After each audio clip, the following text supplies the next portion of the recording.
For 3 weeks at Fort Granite, Staff Sergeant Maya Calder was the name everyone whispered about, always for the wrong reasons. She missed targets anyone could hit, stumbled through close quarters drills, and froze when the flashbangs went off. Some swore she didn't belong there. Others said she was a liability waiting to happen. But on the morning her career was about to end, a black government SUV rolled through the gate. A colonel stepped out, crossed the yard without slowing, and spoke a single coded phrase Maya hadn't heard in years. What happened in the next 10 minutes turned the base's weakest soldier into a record-breaking legend no one would ever doubt again. Before we dive into this story, where are you watching from? Let us know in the comments. Welcome to Grateful Stories, where tales of compassion and kindness are told. Let's uncover what really happened. 3 weeks. That's how long I'd watched Staff Sergeant Maya Calder stumble through every challenge we threw at her at Fort Granite. In 15 years of logging soldier performance, I'd never seen someone fail this consistently and still make me doubt what I was seeing. Out on the range, she missed shots recruits could land on their first day. In reload drills, her hands fumbled like she'd never touched a rifle. During close quarters runs, she flowed through doorways with the speed of cold molasses.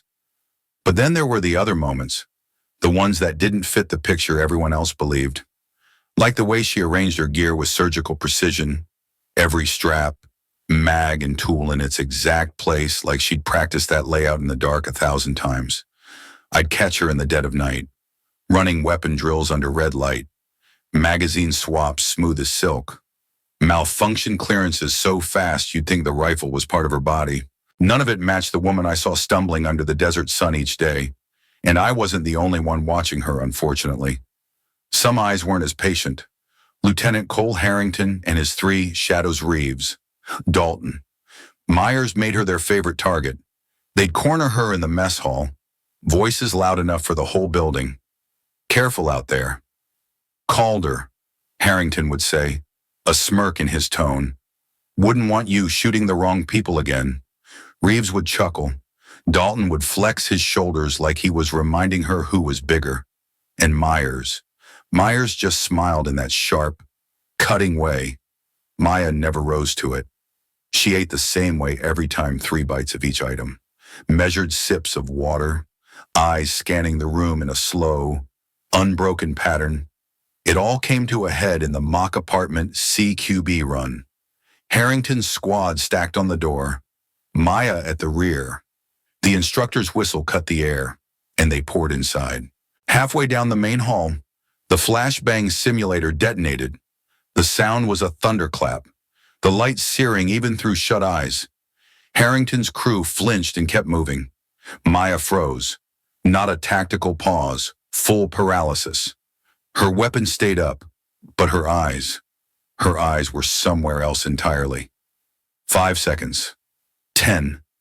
Nearly 30 before the instructor's voice cracked through her headset. "Move, Calder. You're costing lives." She blinked, shook her head, pushed forward, but the run was over. Instructors marked it as a failure. Harrington's crew marked it as proof. That night, the whispers spread like wildfire. PTSD. Calder's cracked. They said, "Broken soldiers get people killed." From my desk in the observation room, I watched her sit on her bunk, hands still, face unreadable. Just one brief clench of her fist before she lay back and closed her eyes. Something in me wrote that moment down. The next morning, I saw Master Chief Jonas Hale in his office, signing off on her dismissal packet. Medical review pending. Recommendation, psychological discharge. Everyone thought it was over. But as I walked away, I couldn't shake the feeling that we were missing something. Something big. Tuesday morning began like any other sunlight bouncing off the rust-red walls of Fort Granite, the wind kicking grit across the motor pool. I was halfway through updating the week's training logs when the gate sentry's voice cracked over the radio. "Black SUV inbound. Government plates. Around here, that combination meant one of 2 things, inspection or trouble." The SUV rolled through the gate like it owned the place. Low growl of the engine barely breaking the morning silence. Its paint was deep, mirror black, reflecting the sky and the desert as if nothing could stick to it. The driver got out first, tall, squared-off shoulders under a dark suit, scanning the perimeter with deliberate, mechanical sweeps. He touched his earpiece, muttered something short, and moved to the rear door. It opened to reveal Colonel Dana Kessler. She wasn't the kind of officer who announced herself with medals or ceremony. Her uniform was clean but utilitarian. Sleeves rolled once, no extra shine on the boots. The silver in her hair caught the sunlight, but it was her eyes that pulled you in sharp, sweeping across the yard like a searchlight that missed nothing. She crossed the asphalt with measured strides, every step the same length, every turn of her head calculated. No wasted motion, no small talk. People in her path moved without being told. From my office window, I watched her go straight to the observation tower at the edge of the training complex. Master Chief Jonas Hale was already there, leaning on the rail, arms folded like a man bracing for a storm. Their handshake was brief, formal, and then the conversation started. I couldn't hear a word, but I could read the body language. Hale was talking fast, gesturing toward the training yard with open palms, like he was laying out a case. Kessler listened without so much as a nod, eyes fixed on him, jaw set. When Hale shook his head and turned away, she cut him off with a single sentence. Whatever she said froze him mid-step. His shoulders straightened, his arms dropped to his sides, and the argument died right there. Out near the equipment shed, Maya Calder was field stripping her rifle. It looked like just another maintenance check, but she wasn't watching the weapon. Her gaze was locked on the observation deck, locked on Kessler. There was no wave, no nod. But the tension in Maya's posture told me everything she knew this woman, and not in the way soldiers know a passing superior. This was deeper. Her stance shifted, weight evenly balanced, elbows in tight. It was the kind of unspoken readiness I'd only ever seen before high-risk operations. If the rifle in her hands had been loaded with live rounds, I wouldn't have been surprised. Kessler didn't acknowledge her, at least, not openly. But there was a split second, just before she turned back to Hale, when her gaze angled down toward the shed. Maya's jaw tightened. That was all. By midday, the temperature had climbed high enough to turn every metal surface into a burn hazard. In the canteen, Harrington and his crew had claimed their usual central table. Their voices carried over the clatter of trays and the hum of the ceiling fans. "Guess the tourists on her last days," Harrington said, stabbing his fork into a slab of chicken. "Maybe the colonel's here to make sure the paperwork's neat before she ships out." Reeves snorted. Dalton grinned. Myers kept his eyes on Maya's empty seat. That's when Kessler walked in. She didn't scan for a table, she already knew where she was going. She moved down the aisle with her tray, each step unhurried but unyielding. As she passed Harrington's table, she stopped. Not for long, just long enough to look at each man in turn. No expression, no words. Just that same unblinking gaze I'd seen from the window. Reeves shifted in his seat. Dalton looked down at his plate. Even Harrington's smirk slipped for a moment before she moved on. She took a seat near the windows, back to the wall, clear sight lines to both exits. A habit, not a coincidence. She ate with the same mechanical precision I'd seen in Maya. 3 bites, sip of water, repeat. Across the room, the rest of us traded glances. This wasn't an inspection. This was something else, and nobody could name it. Maya never came in. The duty roster said she was conducting equipment maintenance, but that was just a line on paper. My gut told me she was doing something the logs didn't cover. When I passed the armory on my way back to the office, the lights were low. Through the half-open door, I caught a glimpse of Maya reassembling her rifle, hands moving fast, deliberate. Not the kind of maintenance you do to pass the time, the kind you do to prepare. That evening, the compound felt tighter. Conversations dropped when Kessler walked by. Even the instructors seemed to measure their tone. I was still at my desk when the call came in from Hale's office. His voice was flat. "All business. Ward. Mark this down. Calder's final evaluation scheduled for 0800 tomorrow. Full kill house scenario. Colonel Kessler will be present. I paused, pen in hand. Thought she was being processed out. That was yesterday, Hale said. Then he hung up. I sat there for a long moment, staring at the training yard through my window. The kill house loomed at the far end, its gray walls catching the last light of the day. Tomorrow, it wouldn't be just another exercise. Somehow, I knew whatever happened inside that building was going to change everything, and none of us were ready for it. The kill house stood like a concrete fortress at the far end of Fort Granite's training yard. 3 stories of gray walls, narrow alleys threading between them, shadowed doorways leading into rooms where nothing good waited. Inside, 20 role players would be acting as armed hostiles. 4 others were cast as civilian hostages. The scenario brief was straightforward on paper: 30 minutes to clear every building, neutralize all threats, and bring the hostages out alive. In practice, it was a grinder that chewed up even experienced squads. Today, it was Maya Calder's final evaluation. Harrington's team geared up with the same swagger they'd worn since day one. Chest rigs tightened, comm checks done, weapons loaded with training rounds. Maya stood apart from the group, adjusting the sling on her carbine with quiet precision. From my spot in the control tower, I had a perfect view of the starting lane. Colonel Kessler was on the observation deck to my left, headset resting lightly over one ear. She didn't speak, didn't move, just watched. The buzzer sounded. Harrington led the entry, Reeves on his shoulder, Dalton behind him.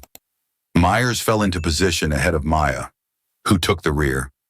Their approach looked sharp, tight formation, rifles up, but it was still the easiest part of the course. The first hostile appeared in a second-floor window before they even reached the main door. Harrington's team opened up, shots cracking, but their angles were bad. The role player returned fire, tagging Dalton's vest dead in the first minute. Inside, the pace bogged down fast. Harrington barked orders, trying to cover too many sectors at once. Maya moved with her usual hesitation, checking corners already cleared, trailing behind the action. Another pop from down the hall. Reeves caught around to the shoulder plate. The exercise controller marked him down, shaking his head as he logged it. 2 men out before the first building was fully cleared. Harrington's frustration carried through the comms.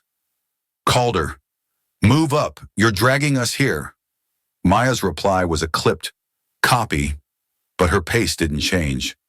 Kessler's gaze never left her. Her hand lifted to her headset, fingers resting against the mic. When she spoke, her voice was low, steady, and absolute. Calder, obsidian strike, execute. It was like watching a switch flip. Maya's posture shifted forward, weight balanced on the balls of her feet. Her rifle came to shoulder in one clean motion. Safety flicked off mid-step. She flowed past Harrington before he realized she'd moved. First hostile in the doorway, 2 rounds center mass before he could finish raising his weapon. She was already angling to the next threat, muzzle leading her like an extension of thought. Corners weren't obstacles, they were waypoints. She didn't stop at them. She bent around them, weapon tracking where the fight would be, not where it was. Each shot came exactly when it needed to. No wasted rounds. A stairwell opened to the left, tight, blind, perfect for an ambush. She switched the rifle to her weak shoulder, mid-step, muzzle already aimed upward. The role player at the top never got his rifle up before the hit registered. Harrington's voice over comms was a mix of disbelief and confusion. What the Calder? Where the hell did? But she was gone again, already breaching the next room. The second building held 2 of the hostages. She entered low, tagging both hostiles in under a second, pulling the hostages to cover with one hand while reloading with the other. Her mag change was so fast it barely existed. Through a narrow alley, 3 more enemies tried to flank. Maya caught them mid-step, dropped them in a controlled arc of fire, then spun to cover the team's advance. Harrington and Myers scrambled to keep up, their formation shredded by her pace. In the third building, the last 2 hostages were held on the top floor. The stairwell was wired with a simulated booby trap. Pressure plate on the 3rd step. Maya spotted it without breaking stride, pointed it out with a jab of her finger, then vaulted the banister and landed in the hall above. The hostiles inside never stood a chance. 2 shots, 2 targets down, hostages secured. Time from entry to extraction 1 minute, 43 seconds. She moved them out through the safest route, clearing as she went, every step calculated. By the time they reached the final checkpoint, the course buzzer sounded the success tone. The clock stopped at 10 minutes, 12 seconds. Below me, the instructors stared at their timers. Some swore under their breath. Others just kept looking from the stopwatch to the course like they'd missed something. Nobody had ever seen a run like that here. Harrington ripped off his helmet, face flushed, eyes locked on Maya like she was a stranger. Myers just stood there, breathing hard, trying to process what he'd followed through. From my station, I logged the time new record for Fort Granite. Maya didn't celebrate. She safed her weapon, slung it, and walked off the course at the same measured pace she'd had at the start. If you hadn't seen the last 10 minutes, you'd think nothing had changed. In the observation deck, Kessler set her headset down. No smile, no comment, just that same calm presence as she turned and left the room.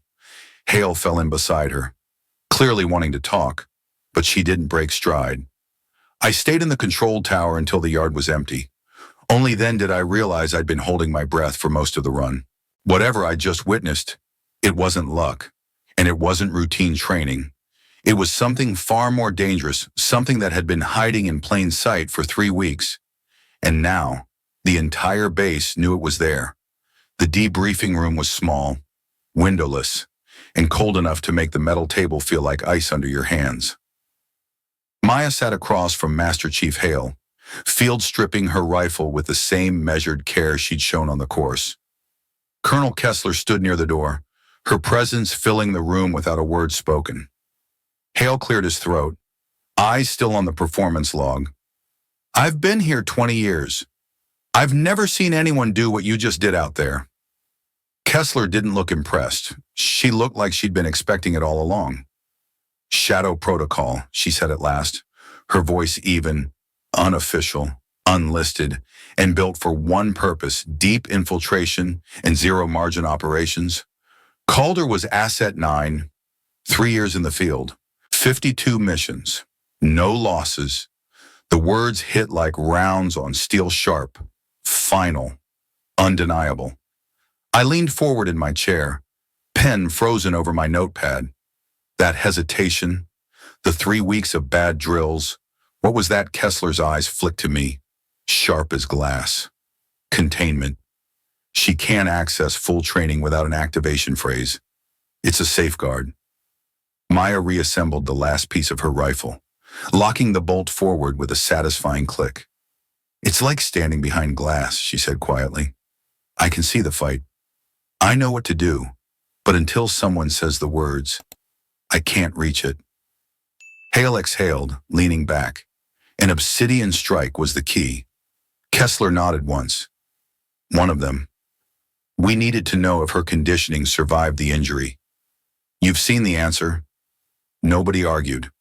Outside, the base was quiet, but I knew word was spreading in whispers. Harrington's crew had been silent since leaving the yard. They'd followed her through the course and knew exactly how far out of their depth they'd been. By morning, her dismissal packet was gone from Hale's desk. In its place, orders for transfer to Advanced Tactical Instruction Unit. It wasn't a rescue. It was recognition.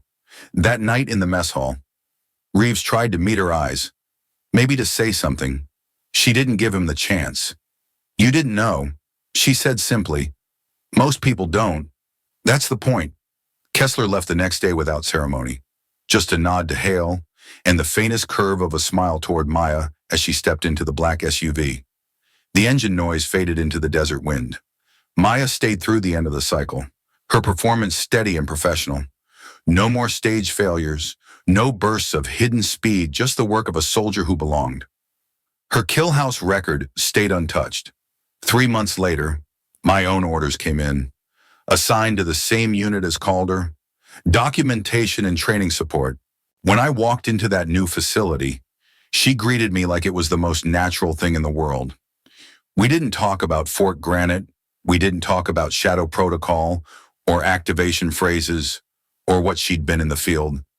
Some things aren't meant for open conversation, but in quiet moments, watching her run recruits through drills, I could see it. That same precision, that same awareness. The difference was now she was free to use it. I came to understand something in those months. The most dangerous people aren't the ones shouting orders or showing off their skills. They're the ones you think you can overlook until you can't. Maya Calder had spent 3 weeks letting the world think she was ordinary, and in less than 11 minutes, she proved she wasn't. Some truths stay classified, but the lesson doesn't. Strength isn't always loud. Skill isn't always visible. And sometimes, the most capable person in the room is the one sitting quietly in the corner, waiting for permission to move.